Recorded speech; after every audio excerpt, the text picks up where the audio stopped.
নমস্কাৰ সকলোকে পুৰোহিতৈতি ব্লগলৈ আপোনালোক সকলোকে স্বাগতম জনাইছোঁ। আজি মই আপোনালোকৰ লগত শ্বেয়াৰ কৰিবলৈ ওলাইছোঁ সৰিয়হ আচাৰৰ ৰেচিপি।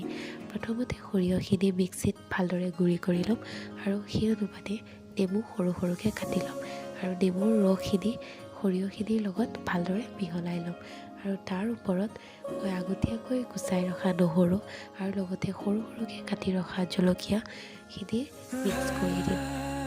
এইদৰে ভালদৰে মিহলাই লৈ 10 মিনিটমান ৰখাৰ পাছত গেছত ল' ফ্লেমত কেৰাহীটো দি দিম আৰু আচাৰৰ জোখমতে মিঠাতেলো ঢালি ল'ম আৰু তাৰ পাছত তেলখিনি গৰম হোৱাৰ পাছত সেই সৰিয়হ আৰু জলকীয়াৰ যিটো পেষ্ট আছিলে সেইটো মই তেলত ঢালি দিম আৰু তাৰ ওপৰত আগতীয়াকৈ কাটি ৰখাবোৰ সৰু সৰু নহৰু টুকুৰাবোৰ দি দিম আৰু আধা ঘণ্টামান ভালদৰে লৰাই দিয়াৰ পাছত